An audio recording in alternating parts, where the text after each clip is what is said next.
याद रखिए, हम मुसलमान हैं, हम मोमिन हैं, हम ईमान वाले हैं, और ईमान की दौलत इतनी बड़ी दौलत है।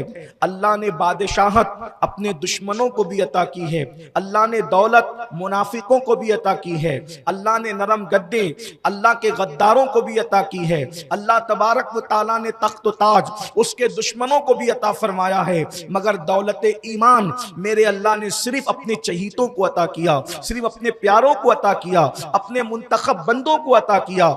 जिन लोगों का जन्नत में जाने का फैसला किया उन्हीं को ईमान की दौलत अता की, जिनको जन्नत में दाखिल करने का फैसला किया उन्हीं को ईमान की दौलत अता की। याद रखें, ईमान की दौलत सबको नहीं दी गई। दुनिया के अंदर अरबों की तादाद में लोग मौजूद हैं, लेकिन उन अरबों की तादाद में कमोबेश 2 अरब लोगों को सिर्फ इस वक्त ईमान की दौलत नसीब है। यानी ज्यादातर लोग ईमान पर नहीं हैं, ईमान से दूर हैं। याद रखना, ईमान और बेईमान में फर्क क्या है। ईमान की जिंदगी, अल्लाह अकबर, ईमान वाले की जिंदगी एक कानून के मुताबिक गुजरती है, एक ज़ाब्ते हयात के मुताबिक गुजरती है, एक तहजीब के मुताबिक गुजरती है, एक तमद्दुन के मुताबिक गुजरती है, जिसको कुरान यूं कहता है, वल हाफिज़ून लिहुदूदिल्लाह व बश्शिरिल मुमिनीन, जो अल्लाह की हदों की हिफाजत करते हैं उन मोमिनीन को खुशखबरी दी जाए, उन्हें बशारत दी जाए, उन्हें खुशखबरी दे दी जाए। किसकी खुशखबरी दी जाए? व बश्शिरिल मुमिनीन, मोमिनों को खुशखबरी किस चीज की दी जाए, ये नहीं बताया किस चीज की खुशखबरी। अल्लाह अकबर, ये कुरान का एजाज है, ये कुरान का मोजज़ा है। ये कुरान एक लफ्ज के अंदर करोड़ों समुंदरों को समेट देता है। कुरान कह रहा है वबश्शिरिल मोमिनीन, जो अल्लाह की हदों की हिफाजत करते हैं उनको खुशखबरी दी जाए। दुनिया की भी खुशखबरी, आखिरत की भी खुशखबरी, सुबह की भी खुशखबरी, शाम की भी खुशखबरी। यानी अगर खुश रहना चाहते हो, अल्लाह की हदों की हिफाजत करो। गैर मोमिन, ईमान का इनकार करने वाले मुनकरीन इस्लाम अपनी तबीयत से जीते हैं, अपनी तबीयत से रहते हैं, अपनी तबीयत के मुताबिक जिंदगी गुजारते हैं, लाकानूनियत की जिंदगी गुजारते हैं। जो समझ में आता है पीते हैं, जिस तरह समझ में आता है सोते हैं, जिस तरह समझ में आता है अपने नफ्स की तस्कीन करते हैं। मगर मोमिन हर लम्हा अल्लाह का पाबंद है। सोएगा तो कानून इलाही के मुताबिक, उठेगा तो कानून इलाही के मुताबिक, बैठेगा तो कानून इलाही के मुताबिक, हत्ता के दिल लगी भी करेगा तो अल्लाह के कानून के मुताबिक, शादी भी करेगा अल्लाह के कानून के मुताबिक, निकाह भी करेगा अल्लाह के कानून के मुताबिक। हद तो ये है कि बैतुल खला में उसने कदम भी रखना है तो मोमिन है तो अपनी मर्जी से नहीं रखना, बल्कि अल्लाह के कानून के मुताबिक कदम रखना है। और अल्लाह अकबर, क्या मेरे नबी की शान है कि मोमिनों को बैतुल खला में जाने का तरीका तक बता दिया। एक यहूदी ने ताना दिया था सैयदना सलमान फारसी को, सलमान ये क्या दीन है जो बैतुल खला में जाने का तरीका बताता है? फरमाया यही तो दीन है जो बैतुल खला में भी जाने का तरीका बताता है। अंदाजा फरमाए, ये सिर्फ हमारा दीन है, मजहब इस्लाम है। अल्लाह अकबर। मगर याद रखना, ईमान वालों के लिए जो है वो दुनिया क्या है?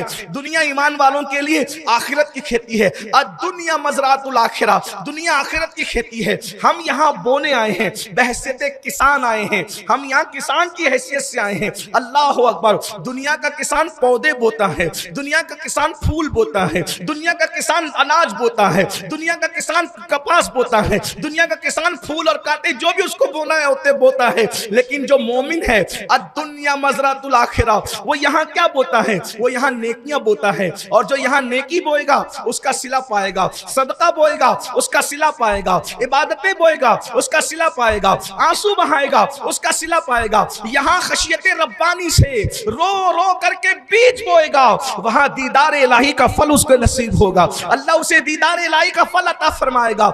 दुनिया मजरातुल आखिरा। और अगर यहाँ कोई पाप बोएगा तो जहन्नम के दर्दनाक अजाब से दो चार होगा। इन्नल अबरार लफी नईम व इन्नल फुज्जार लफी जहीम। नेकों के लिए जन्नत है और फासिकों के लिए जहन्नम है। अल्लाह अकबर। मेरे आका सल्लल्लाहु अलैहि वसल्लम के दीवानों, इस दुनिया में अपनी मर्जी से जिंदगी नहीं गुजारना। एक बात मुझे यहाँ हदीस पाक याद आई। अल्लाह के रसूल सल्लल्लाहु अलैहि वसल्लम फरमाते हैं दुनिया सिजनुल मोमिन व जन्नतुल काफिर। आका इरशाद फरमाते हैं कमा क़ाल अलैहिस्सलाम कि दुनिया मोमिन के लिए कैद खाना है और काफिर के लिए जन्नत है। अल्लाहु अकबर। मुझे हदीस की मुख्तलिफ तशरीह की गई है, इसलिए कि हुजूर की हदीस का ये एजाज है कि हुजूर की हदीस को जिस निगाह से देखो, आपको जाविये निगाह आप जिस तरह से डालेंगे आपको वो रोशनी मिलती नजर आएगी। हदीस पर रोशनी डालने की जरूरत नहीं है, हदीस से रोशनी लेने की जरूरत है। मैं तो हैरान हूं, गालिब और इकबाल सदियों बाद के मुस्तफा जाने रहमत के नालैन बरदार है। जब उनके कलामों की फसाहत का ये आलम है तो अफसहुल अरब मुस्तफा जाने रहमत की फसाहत का आलम क्या होगा। मैं निसार तेरे कलाम पर मिली यूं तो किसको ज़बान नहीं, वो सुखन है जिसमें सुखन ना हो, वो बयां है जिसका बयां नहीं। फुसहा अरब के बड़े बड़े तेरे आगे यूं है दबे लटे, कोई जाने मुंह में ज़बान नहीं बल्कि जिस्म में जान नहीं। हुजूर की एक हदीस है, आका फरमाते हैं मोमिन के लिए दुनिया कैद खाना है, काफिर के लिए जन्नत है। मैं तो एक छोटा सा तालिब इल्म हूँ, इंशाअल्लाह कमो बेश इस इबारत से 10 निकात बयान अपने बुजुर्गों के फैजान से कम यही कर सकता हूँ, लेकिन एक बयान करता हूँ आपके सामने, तवज्जो फरमाए। अल्लाहु अकबर सुब्हानका ला इल्म लना इल्ला मा अल्लमतना इन्नका अंतल अलीमुल हकीम। अल्लाहु अकबर। कैद खाना है मोमिन के लिए ये दुनिया। मतलब क्या है? मतलब एक मुहद्दिसीन ने, शारिहीन ने ये बयान फरमाया कि कैदी अपनी मर्जी से जिंदगी नहीं गुजारता, कैदी अपनी मर्जी से जिंदगी नहीं गुजारता। कैदी सफारी कपड़े नहीं पहन सकता, क्योंकि सफारी वो पहनेगा जो आजाद होगा। कैदी ने कैद खाने का पहनना है। इसी तरीके से सच्चा वफादार कैदी अगर कैद खाने के अंदर है तो वो बाहर से मंगा करके खाना नहीं खा सकता। तंदूरी चिकन, अड़गम दड़गम ये सब वो नहीं खा सकता। कैद खाने का खाना उसको खाना पड़ेगा। तवज्जो फरमाए, गौर फरमाए। अल्लाहु अकबर। इस तरीके से लिबास कैद खाने का, हदें कैद खाने की, खाना कैद खाने का। इसी तरीके से और भी देख लें, अपनी मर्जी नहीं चलेगी, जहां तक जाएगा ऐसा नहीं कि मालेगांव से निकला और सद्दा मद्दा की पहाड़ी तक जाकर के घूम करके आ गया, ऐसा नहीं होगा। बल्कि उसका हाल ये होगा कि वो यहीं तक जा सकता है, इतनी उसमें जा सकता है, इससे ज्यादा नहीं जा सकता। ये कैदी की शान ये होती है। लेकिन एक बात आपको और बता दूं, इसके बाद बताता हूं। तो मोमिन भी कैदी है, लिबास तो अपनी मर्जी से नहीं पहनेगा, यानी फिल्म देख करके नचनियों की तरह तूने लिबास नहीं पहनना है। तू कैदी है मोहम्मदुर रसूलुल्लाह का, तू कैदी है अल्लाह के कानून का। आका फरमाते हैं दुनिया सिजनुल मोमिन। अगर तू मोमिन है तो कैदी है, तू कैदी है कैदी, लेकिन ये तेरी शान है।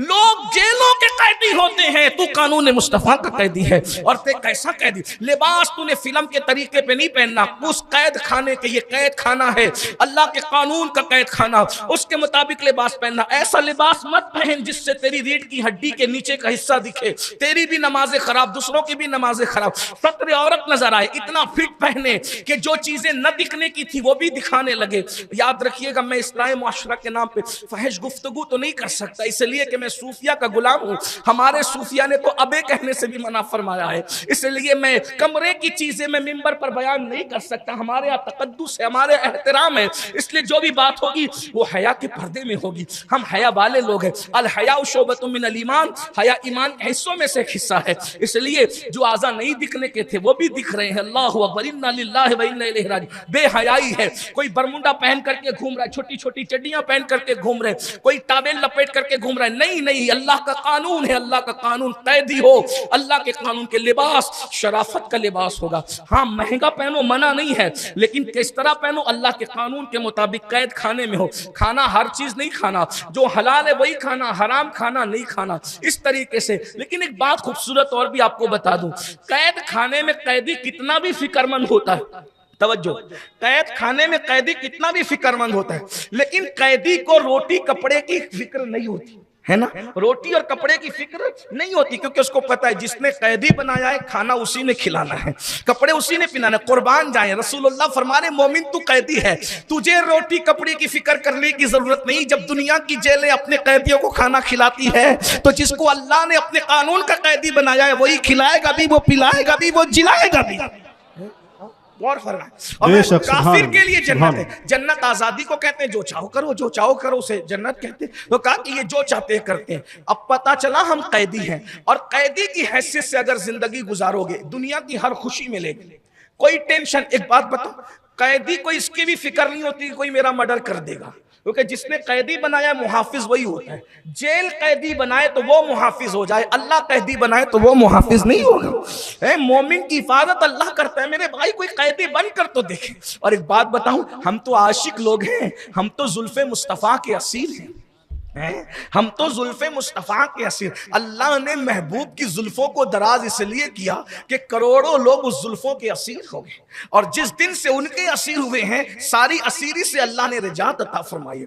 उनकी गुलामी हर गुलामी से निजात का जरिया है। तो अल्लाह के बंदों, में ज्यादा तमहीद लंबी नहीं करता, बस इख्तिसार के साथ हम कैदी मुस्तफा जान रहमत सल्लल्लाहु अलैहि वसल्लम की जुल्फों के, अल्लाह के कानून के कैदी हैं हम। तो हमें शरीयत मुताहरा के मुताबिक जिंदगी गुजारना है। अब हमें देखना है कि ये दुनिया के अंदर जो जी रहे हैं, जीने का तरीका क्या। यहां जैसे जियोगे आखिरत में वही मिलेगा। कद अफलह मन तज़क्का व ज़करा अस्म रब्बिही फसल्ला बल तुअसिरून अल हयात दुनिया वल आखिरतु खैरुन व अबका। अल्लाह पाक इरशाद फरमाता है कि ये जिन लोग कामयाब हो गए, मुराद को पहुंचे, वो लोग जिन्होंने अपने दिल को पाक किया, अपने मन को गुनाहों की मोहब्बत से पाक किया, अपने मन को बुग़्ज़ से, कीने से, हसद से पाक किया, जराइम से पाक किया, अपने मन को अल्लाह रब्बुल इज्जत की नाफरमानियों की मोहब्बतों से पाक किया, वो कामयाब हो गए। और फिर उसके बाद अल्लाह का जिक्र करने लगे, नमाज पढ़ने लगे। फिर अल्लाह फरमाता है और ये जो आखिरत है ये तुम्हारी दुनिया से बेहतर है। दुनिया खत्म होने वाली है, आखिरत बाकी रहने वाली है। दुनिया में कोई हमेशा रहने के लिए नहीं आया। 60 साल जियो, 70 साल जियो, 80 साल जियो, 100 साल तो बहुत कम लोग पहुंचते हैं, लेकिन एक दिन इस दुनिया से जाना है, एक दिन इस दुनिया से कूच करना है। अब ये जो दुनिया है, दुनिया ये इंतहाई तस्गीर है, ये दुनिया तस्गीर है। दुनिया दुनिया दुनिया दुनिया दुनिया कहते हैं सबसे हकीर चीज को। दुनिया उलिया की जिद है दुनिया, इंतहाई गिरी हुई चीज। हजरत सैयदना इमाम हसन बसरी फरमाते हैं कि लोग अपने पैर जो मिट्टी पे रख करके चलते हैं, पैरों के नीचे जो मिट्टी आती है उससे भी हकीर चीज को दुनिया कहते हैं। अगर अल्लाह के नजदीक मच्छर के पर के बराबर भी दुनिया की हैसियत होती तो अल्लाह अपने मुनकिरों को कभी दुनिया का एक दाना नहीं देता, उन्हें एक लुकमा नहीं देता। तो ये दुनिया की कोई इज्जत हैसियत अल्लाह के नजदीक नहीं है। ये दुनिया क्या है, अल्लाह पाक इरशाद फरमाता है दुनिया की हैसियत क्या है, मताउ दुनिया कलील। ये दुनिया बहुत छोटी सी चीज है, दुनिया फना होने वाली है। दुनिया में क्यों भेजा, अल्लज़ी खलक़ल मौत वल हयात लियब्लुवकुम अय्युकुम अहसनु अमला। हमने तुम्हें दुनिया में इसलिए भेजा मौत और हयात पैदा करके कि तुम्हें आजमाए, तुम्हारा इम्तिहान ले कि कौन थोड़ी सी जिंदगी को पाकर अच्छा अमल करता है। अच्छे अमल के लिए आए हैं, इस दुनिया में हमेशा नहीं रहना। अब यहाँ आ करके अगर एक इंसान गुनाह करता है, जराइम करता है, पाप करता है, तो अल्लाह उसको उसके गुनाह की सजा देता है। अल्लाह के सच्चे रसूल सादिक व मज़दूक सल्लल्लाहु अलैहि वसल्लम इरशाद फरमाते हैं, जिस माशरे में जो वो जिना और सूद ये दो जुर्म आम हो जाएं, उस माशरे में कसरत से मौत होगी। और सूफिया फरमाते हैं ज्यादा मरने वाले जवानों की तादाद होगी। कहां जहां सूद ज्यादा आम हो जाए, जिना आम हो जाए, वहां मौत कसरत से होगी। लोग कसरत से मरेंगे, कसरत से लोगों को मौत आएगी।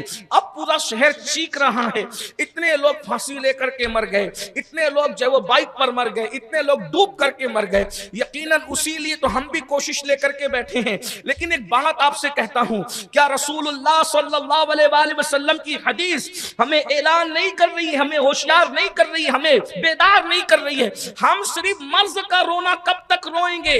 उलमा चीख रहे हैं, मौलवी चीख रहे हैं, मुकर्रिरीन चीख रहे हैं, सब कोशिश कर रहे हैं, सियासी लीडर भी कोशिश कर रहे हैं, समाजी लोग भी कोशिश कर रहे, मिंबर और मेहराब से भी आवाज उठ रही है कि लोग मरने से बचे, मरने से बचे, मरने से बचे। मगर अल्लाह के सच्चे रसूल इरशाद फरमाते हैं कि जब तुम्हारे समाज में ज़िना की कसरत होगी और जब तुम्हारे समाज में सूद की कसरत होगी, कसरत से लोग मरेंगे और ज्यादातर मरने वाले सूफिया फरमाते जवान होंगे, घरों में अंधेरा होगा, तुम्हारी उम्मीदों के चिराग बुझेंगे। कब? जब तुम्हारे समाज में ज़िना और सूद कसरत से बढ़ जाएंगे। टटोलो तो सही मालेगांव के गज्जोर मुसलमानों, क्या हमारे समाज में हर दूसरा तीसरा फर्द जो है वो सूद में मुब्तला नहीं हो गया? लोग कहते हैं हर चौथा आदमी शुगर का मरीज है, मैं कहता हूं हर दूसरा आदमी सूद का मरीज है। वो सूद जिसके बारे में अल्लाह पाक ने इरशाद फरमाया कुरान में कि हम तिजारत को बढ़ाएंगे, सूद को बर्बाद करेंगे। सूद में शहर डूब रहा है, कौन बचाएगा? मरने वालों को, फांसी वालों को हम नहीं बचा सकते, एक्सीडेंट हम नहीं रोक सकते, पहले जिना रोकना होगा। अगर मैं गलत कहूं तो आप मेरी इस्लाह करना, जिम्मेदार हूं मैं अपनी गुफ्तगू का। क्या आज 99% लोग हमारे जिना के अंदर नहीं डूब गए हैं? 99% जवान जिना में डूबे हुए हैं। कुछ लोग तो वो हैं जो जिना करते हैं और कुछ शरीफ लोग जो है वो जिना नहीं करते, वो जिना देखते हैं। इनके मोबाइल देखो, अपने मोबाइल का जायजा लो, कौन सी फिल्में देखते हो, क्या देखते हो? सूफिया फरमाते हैं जिना करना जितना बुरा है उससे कम जिना देखना तो नहीं, वो भी तो वैसा ही है। गौर तो फरमाएं, अल्लाह अकबर। आज भी मेरे जवान जो हजारों की तादाद में सुन रहे हैं, मैं उनसे पूछना चाहता हूं, अगर इन फांसी वालों से तुम्हें मोहब्बत है, इन फांसी वालों से तुम्हें प्यार है, इन एक्सीडेंट वालों से तुम्हें प्यार है, तो सिर्फ तकरीरों से ये मौत नहीं रुकेगी, ये अमवात नहीं रुकेगी। अगर इन अमवात को रोकना है तो जिना पे कंट्रोल करना होगा, सूद पे कंट्रोल करना होगा।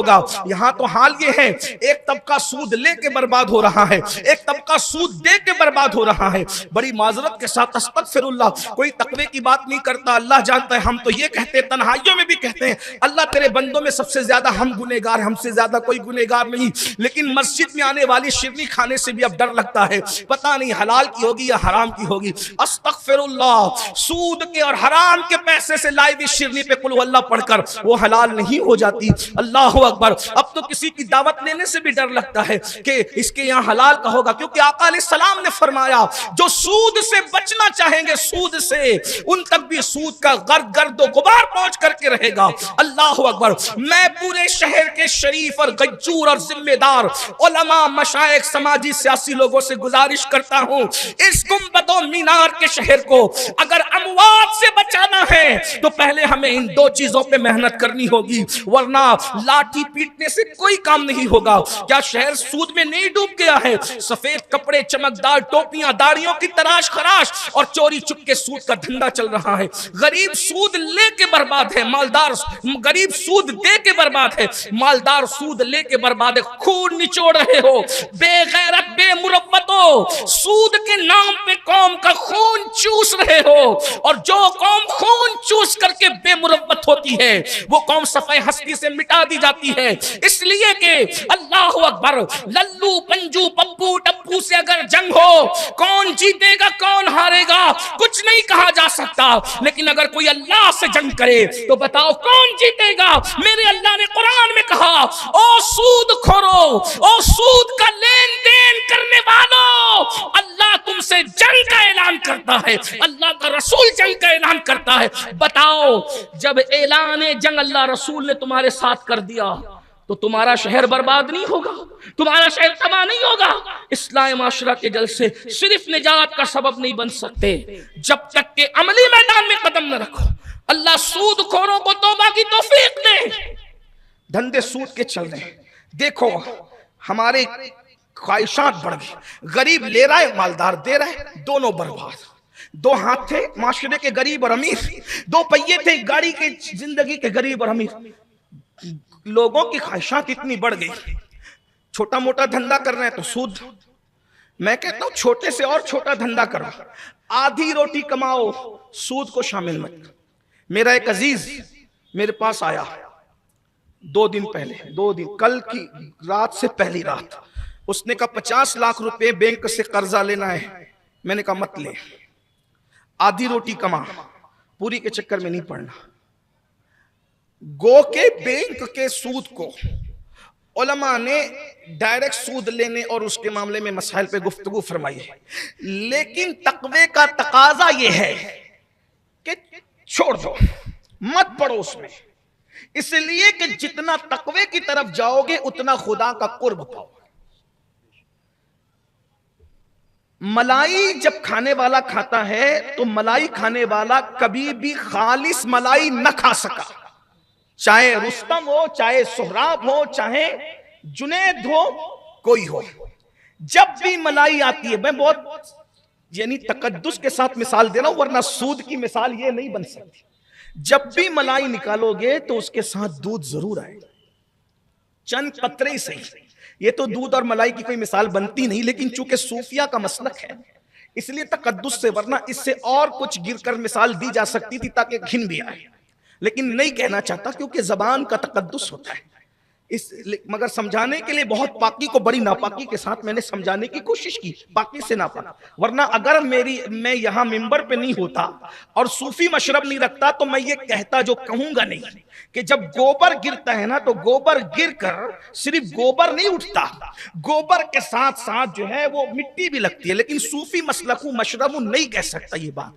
ये अगर पेशाब शरबत में कतरा डाल दिया जाए तो कतरा पेशाब पूरे गिलास भर के शरबत को नापाक करता है, लेकिन एक कतरा पेशाब को शरबत कभी भी शरबत नहीं बना सकता। नापाकी की इतनी नहूसत है कि नापाकी अगर पाकी में जाएगी तो वो नापाक कर देगी, लेकिन वो नापाकी पाकी में जाकर के पाकी इख्तियार नहीं कर सकती। एक कतरा पेशाब शरबत में जाके, लेकिन नहीं कह सकता। क्यों? इसलिए कि सूफी मशरबू, मगर जो बात समझानी थी अल्लाह करे आप समझ गए हो। इसलिए मेरी गुजारिश है जहां जहां सूद के चांसेस हो वहां भी मत जाओ, अंदेशे हो वहां भी मत जाओ, क्योंकि गर्दो गुबार भी जिन तक पहुंचेगा। और यहां तक फरमाया जिसने सूद का एक दिरहम खाया, दिरहम, एक दिरहम, अगर समझाने के लिए मैं उलमा की मदद से इतना कह दूं, चले एक दिरहम को एक रुपया कह लें, जिसने सूद का एक दिरहम खाया, अल्लाह के रसूल सल्लल्लाहु अलैहि वसल्लम फरमाते हैं अल्लाह उसको 1000 साल तक जहन्नम की आग में जलाएगा। सूद का एक दिरहम खाने वाले को 1000 साल तक जहन्नम की आग में जलाए। जिसने पेट भर खाया, जिंदगी भर खाया, कपड़े भी उसी के पहने, जुमा भी उसी पे पढ़ा, हज भी उसी से किया, उम्रे भी उसी पे किए, नेकी के काम भी उसी पे किए, अस्तगफिरुल्लाह, यहां तक फरमाया जो हराम रोजी से नेकी का काम करता है कि डर है कि कहीं कुफ्र तक न पहुंच जाए। अल्लाह। तो मैं ये अर्ज कर रहा था ये फांसी पे कंट्रोल कैसे होगा। नंबर 1, पहले ज़िना और सूद पर पाबंदी लगे। मेरी बहनें अगर सुन रही हैं उनसे भी चाहता हूं मैं आपके सामने हल पेश कर, क्योंकि कल से मैंने भी सफर शुरू करना है। 3 दिन का क़याम मालेगांव में था, तो हमने सोचा कि इसको सही इस्तेमाल कर लें, कुछ दुखड़ा आपको सुना दे, कुछ आपकी दुआएं ले लें। लेकिन अब आप गौर करें, मैं उसका हल पेश करने लगा। ज़िना और सूद पर कंट्रोल करना जरूरी है। कौन करेगा कंट्रोल? हमने करना है। जो फिल्में देख रहे हो तौबा करो। सूद अगर सूद से पैसे दे रखे हो छोड़ दो, सूद मत लो, उसका पूरी जो अपनी रकम है वो ले लो, बाकी सब छोड़ दो। हदीस पाक में आता है कि जो बंदा सूद से तौबा कर ले फिर उसकी जिंदगी के जितने दिन गुजरेंगे हर दिन के बदले में अल्लाह उसे 1000 साल की इबादत का सवाब अता फरमाए। वाक़या नहीं बयान करता, सिर्फ 2 जुमला में कहता हूं। हजरत इमाम हबीब अजमी सूद का धंधा करते थे, तौबा किए तो सरकार इमाम हसन बसरी के खलीफा हुए और गौस पाक और गरीब नवाज के पीरों के पीर बनाए गए। देखो कौन सूद का धंधा करता है हमें नहीं पता, हम लोग इतना नहीं जानते, लेकिन जिनको जानते हैं आप उससे दूरी बनाओ, अल्लाह के लिए दूरी बनाओ, उनसे उनका खाना मत खाओ। लुकमे में जितना, देखिए एक बंदा तो सुधरे ना, एक बंदे का सुधरना पूरे मुआशरे का सुधरना होता है। और अगर नहीं सुधरोगे तो फिर आखिरत है, और आखिरत में अल्लाह का दर्दनाक अजाब है। और अल्लाह के अजाब से फिर कोई नहीं बचा सकता। इन्ना अज़ाब रब्बिका लवाक़ि मा लहू मिन दाफ़िअ, अल्लाह का अजाब वाक़े होकर रहेगा। और जब अल्लाह अजाब नाजिल करने का फैसला कर ले, दुनिया की कोई ताकत तुम्हें बचा नहीं सकती, कोई नहीं बचा सकता। कौमे लूत पर जब अल्लाह ने अजाब नाजिल करने का फैसला कर लिया, इब्राहिम खलील ने हाथ उठाए, मौला इनको बचा ले मौला। अल्लाह ने फरमाया तू मेरा खलील है, मगर तू इनके लिए अब दुआ न करना, इनकी सिफारिश न करना, क्योंकि मैं इन पर अजाब नाजिल करने का फैसला कर चुका हूं। गौर कीजिए, नूह अलैहिस्सलाम के बेटे पर अल्लाह ने अजाब नाजिल करने का फैसला कर लिया। हजरत नूह अलैहिस्सलाम ने कहा अल्लाह मेरा बेटा है, तो कहा नूह तू मेरा प्यारा है, मगर तू दुआ न करना इसके लिए, मैं इसको हलाक कर दूंगा। और अल्लाह ने उसको बाप के सामने हलाक कर। जब पैगंबर की औलाद हलाक हो गई पाप की और जराम की वजह से, हम कब बचने वाले? गुंबदो मीनार की रट लगाने वालों, गुंबदो मीनार की लाज क्या रखी है हमने? पूरी शहर की इज्जत को तो हमने खाक में मिला, लेकिन तौबा के दरवाजे खुले और गुनाह से तौबा करने वाला ऐसा है जैसे उसने गुनाह किया ही नहीं। इसलिए आओ तौबा करें। जो नौजवान चाहते हैं कि हमारा शहर मौत से बचे, घर उजाड़ होने से बचे, और एक बात कह दूं, बद्दुआ के तौर पे नहीं, अहदीस और कुरान की रोशनी में कह रहा हूं, अगर ये कौम अभी नहीं सुधरी, आने वाला दौर इतना भयानक होगा, अल्लाह की पनाह, अल्लाह की पनाह, कहीं ऐसा ना हो कि रोने को मजदूर ना मिले। ये बात याद रहे। कुरान में भी ये वाकया और हदीस में भी, बुखारी मुस्लिम में भी है कि मूसा अलैहिस्सलाम की कौम के एक शख्स ने जिना किया था, एक शख्स ने। मैं वाकया नहीं बताऊंगा, टाइम है भी नहीं इतना, लेकिन इशारा दे रहा हूं। आप कुरान में भी वाकया पढ़ेंगे, हदीस में भी पढ़ेंगे कि एक शख्स ने जिना किया मूसा अलैहिस्सलाम की कौम में। उस एक के जिना की वजह से 70,000 लोग एक मिनट में मर गए। कितने? 70,000। अब हम बचाने की कोशिश करें, पहले जिना पे कंट्रोल। देखो कौन क्या करता है मुझे नहीं पता, हर आदमी सोचे मैंने सुधरना है, मेरे शहर को बचाने के लिए मैंने सुधरना है। सूद से मत लो। आजकल के नौजवान छोकरे सबके हाथ में आईफोन चाहिए। अब आईफोन लेना है, हैसियत नहीं है तो कर्ज लेके लेते हैं, फिर उसमें सूद देते हैं। ये सब झूठी शान बताना बंद कर दो।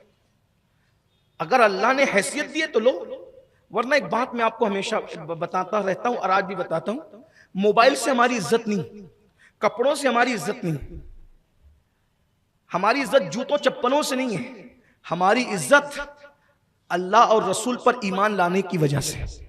वो जुमला आपने सुना होगा, फारूक आजम का बड़ा तारीखी जुमला है। जब फटे हुए मोजे और पेवनदार कपड़े पहनकर बैतुल मुकद्दस गए थे फारूक आजम, तो नौजवान साहबा ने कहा था कि आप क्या कर रहे हैं? तो आपने कंकर उठा के मारा था, कहा अभी अल्लाह के रसूल को पर्दा फरमाने चंद दिन नहीं गुजरे, तुम इतनी जल्दी दुनियादार हो गए? तुम ये समझते हो कपड़े, सवारी और जूतों से हमें इज्जत मिली है? वल्लाह हमें जो इज्जत मिली है मोहम्मदुर रसूलुल्लाह की गुलामी की वजह से।